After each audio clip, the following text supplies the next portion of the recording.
Well, good morning and Shabbat Shalom. I'm Rabbi Ed Feinstein, joined this morning by my dear friend, Rabbi Sherry Hirsch. And this is Valley Beth Shalom Torah study for a Shabbos morning, back from vacation, back from the summertime, getting ready for the high holidays. And we're delighted that we're with you. We had planned and hoped to be in person today, in addition to this virtual Torah study. But unfortunately, you know, as Sherry once wrote in one of her beautiful books, we make plans, God laughs at us. And the building schedule didn't allow for that. But we're delighted that you're with us this morning to learn a little Torah. As advertised, we'd like to spend some time this morning thinking about the high holidays that are about to come, which might be a bit of a shock. I don't know about you, Sherry, but I went into my local kosher butcher shop and picked up a Jewish calendar some months ago. And I opened the calendar and I gasped out loud. Butcher said, "Are you okay?" And I said, "Yeah, but a terrible misprint in the calendar." And he said, "What do you mean a misprint in the calendar?" He said, "Look, the high holidays are the day after Labor Day. That's 3 weeks too early. And look, they're on Tuesday and Wednesday and Thursday. That can't be." And the butcher looked at me and said, "Would you want another chicken to take home with you?" I mean, the fact is, it's like Rabbi Shalom, master of the world. It's not challenging enough with COVID. It's not challenging enough with political stuff. It's not challenging enough. You got to give me holidays 3 weeks early in the middle of a week. It's a bit of a challenge. And slichos, of course, slichot will be next Saturday night, the 28th, and at late in the evening. And the dilemma that all of us are facing, I can speak for all of the rabbis that I know. Some communities have decided that with this Delta variant spreading and its dangers both to older people and to children, it's important that they not put people together. So some synagogues have decided they'll be totally virtual. Our synagogue is still deciding what to do, but at this point, we're hoping to be back in person because we have a sense that people so desperately, dearly want to be back in person to celebrate the holidays, even if we have to be wearing masks, even if we have to be somewhat distanced from each other, to be back together in the synagogue, singing the prayers of the service and learning the Torah of the high holidays means so much to people. But there's such an uncertainty that attaches itself to these holidays, which has got to make life so very difficult. So Sherry, how are you preparing for the holiday this year? So I think you touched upon, Eddie, what is central to everyone's feelings right now, which is uncertainty, right? And we can use that to our advantage. You're supposed to come to the high holidays with a certain level of fear and trembling and about being sealed into the book of life, right? So instead of seeing that uncertainty as, oh my God, I just have uncertainty. Am I going in person or am I not going in person? How do we use some of those feelings of discomfort into directing our kavanot, our intentions for the holiday? And I think, you know, for some reason, the news of the day keeps contributing to this sense of things being unbolted, things being sort of floating. The pictures from Afghanistan are so disturbing.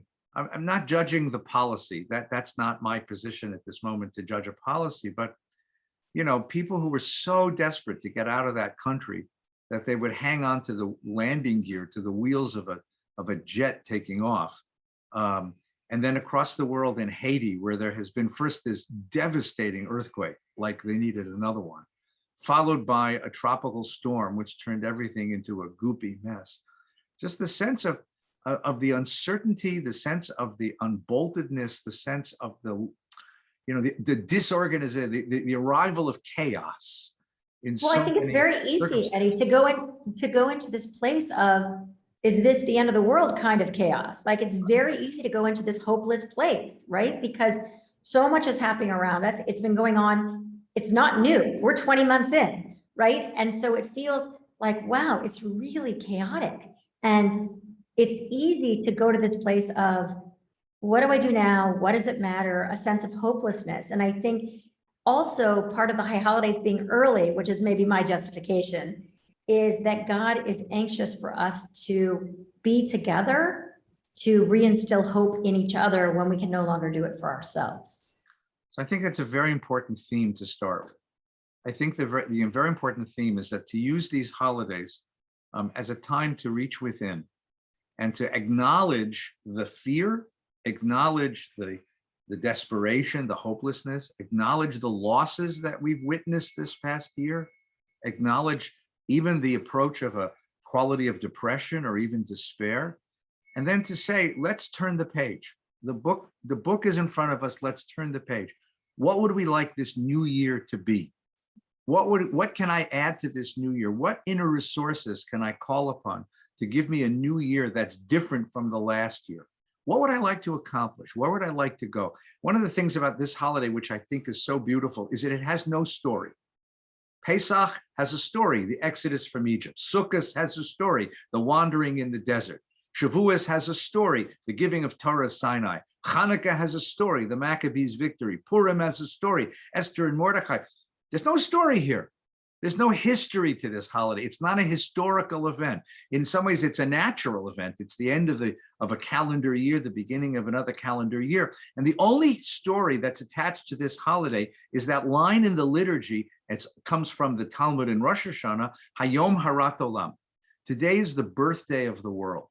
Today, the only thing we're commemorating is the birthday of the world, which means today is a celebration of the capacity to create something new. The capacity to create something new.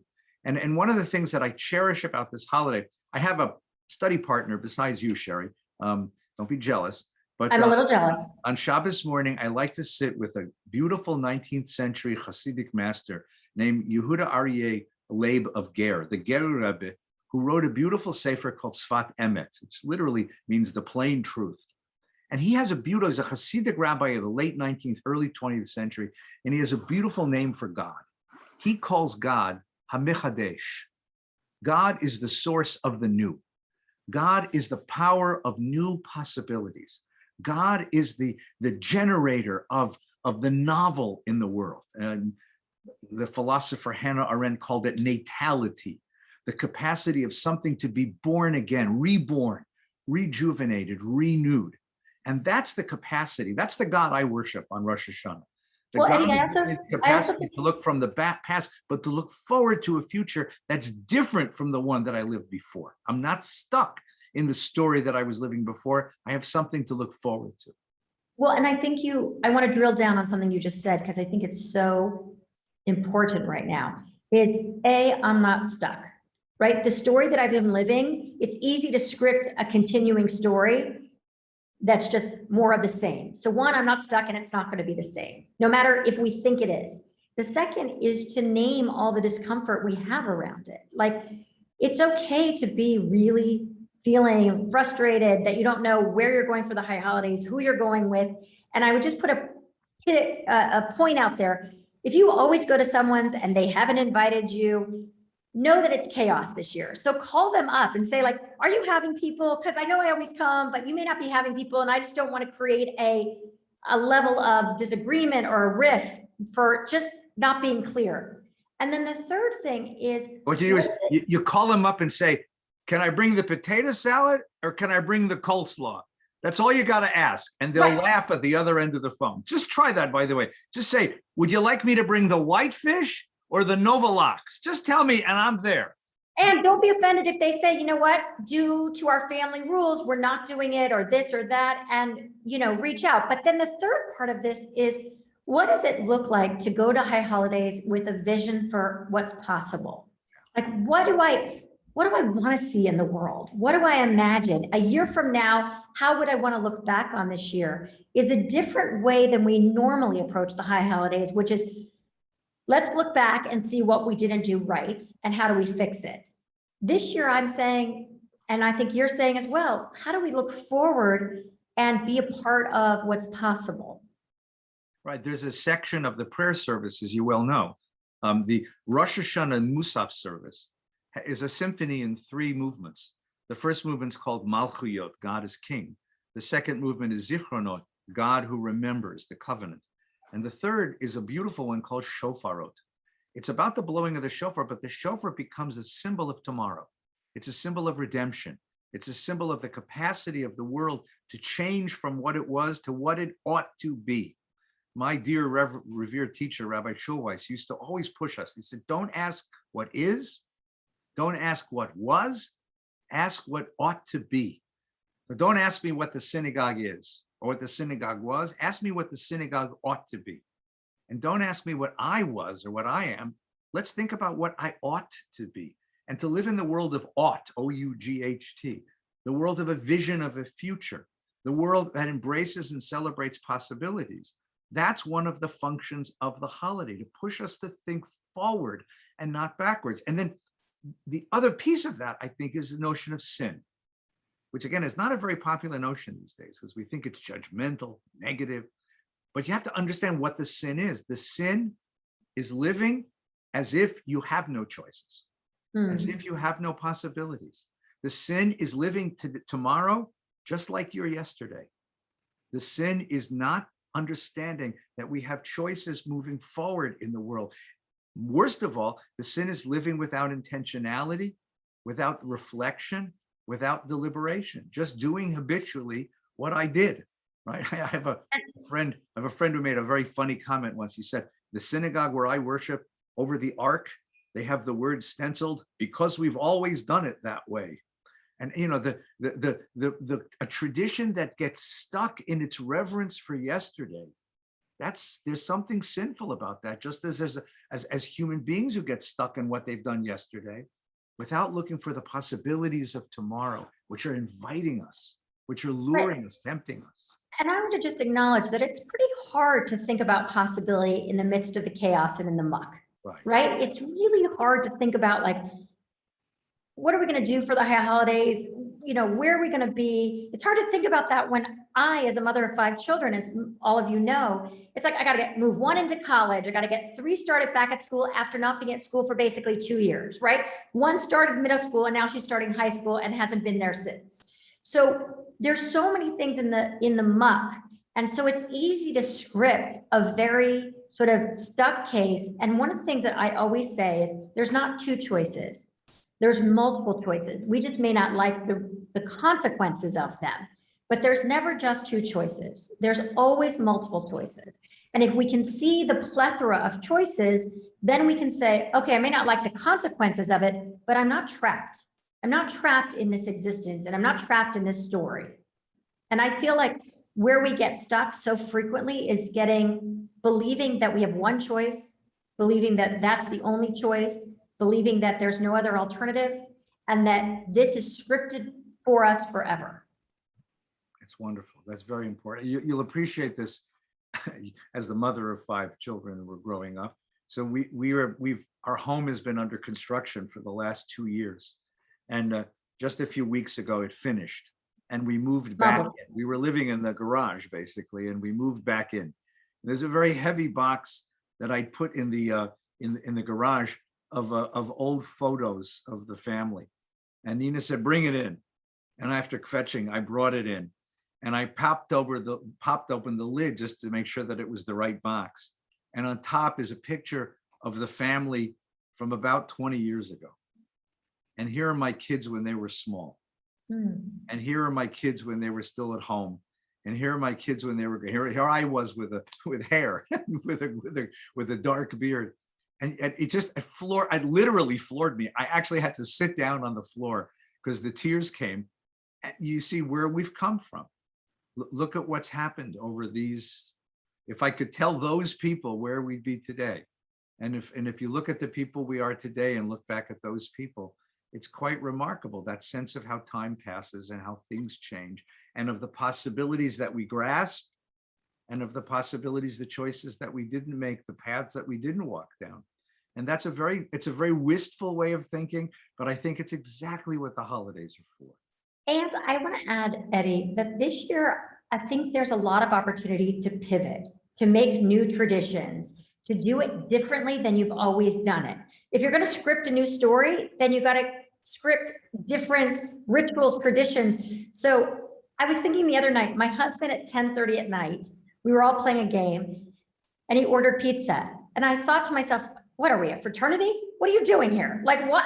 I mean, come on, sweetheart. And he's like, it's our last couple nights before the kids go back to school. They haven't been in school in months.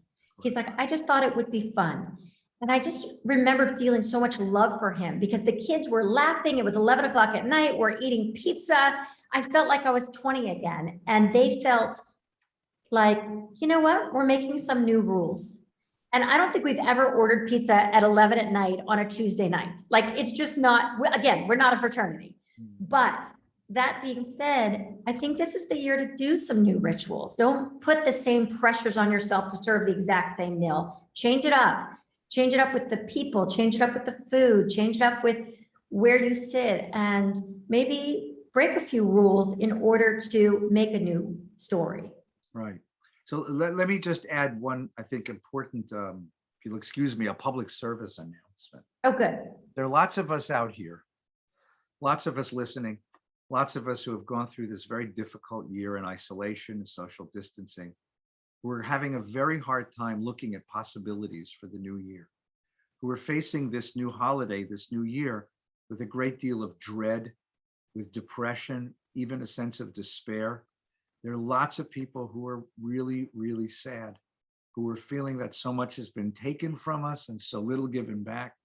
And I know that so many of us are feeling this deep sense of desperation. I'm begging you, all of you who are listening, if you are one of those people, or if you're close to one of those people, reach out. If you're one of those people, reach out, come out, reach out to us, reach out to your synagogue. Tell the people that you pick up the phone, I need to talk to somebody. I need to talk to somebody because I need some hope.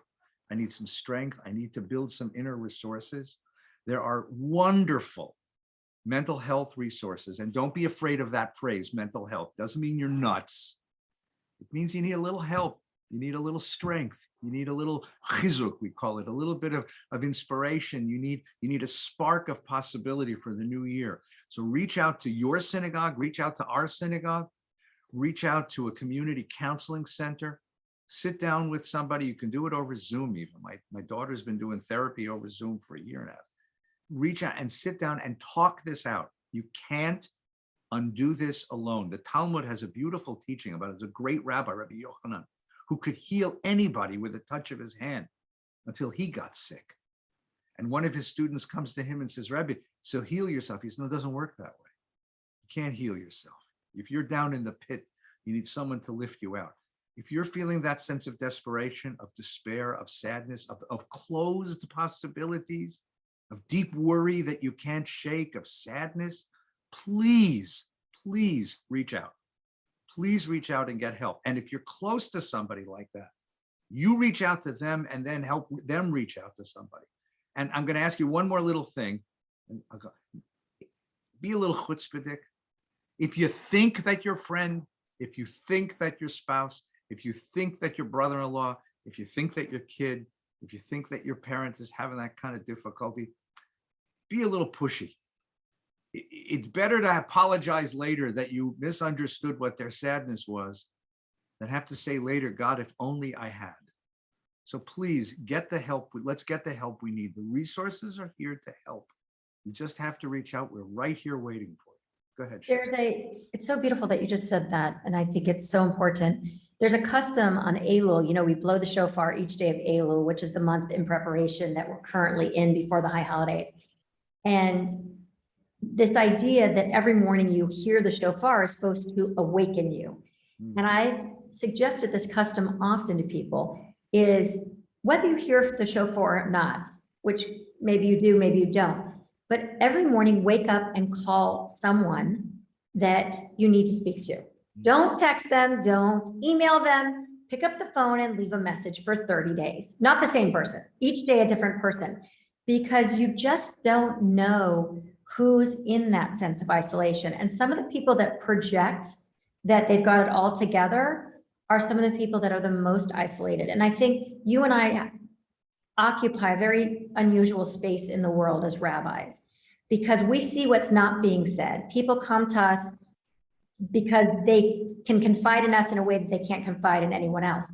And so things aren't always what they appear. So the month of Elul, which we've already started, you don't have to go backwards, but starting tomorrow, pick up the phone and call one person, the great aunt, the sister, the friend.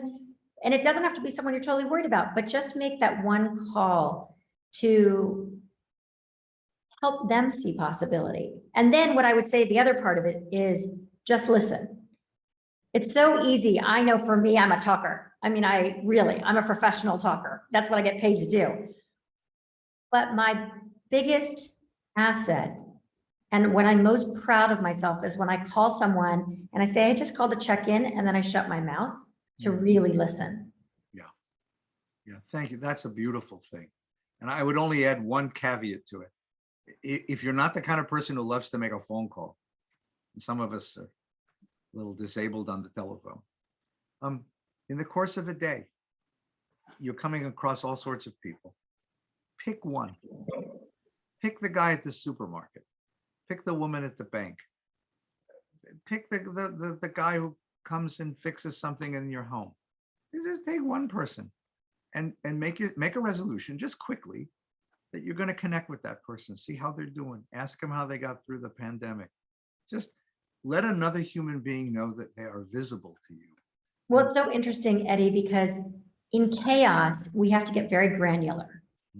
We have to get very in that I see you, you see me. And the more chaos we feel in the world, the more granular we need to become with really connecting with another human being each day in a real way. Yeah. Yeah. And I think that's a very, very important lesson for this holiday. So thank you, Sherry. Thank you for your time this morning. I'm so glad to be back together with all of you listening, and hope that this is a really quiet and peaceful Shabbos. We will continue our learning on Shabbos morning. I don't know if we're going to be able to be back in person soon, but I'll let you know. But in the meantime, right here on Facebook and YouTube on Shabbos morning at 9 o'clock, Torah study continues. Next week, we'll do it again in preparation for the high holidays. We'll be talking about the major themes of the liturgy. Wishing you a very, very good Shabbos and a very, very peaceful week, this last week of Elul, this last days of this Jewish year. And let's pray to God that the new year brings blessings to us all. Shabbat Shalom, Sherry. Shabbat Shalom, Amen.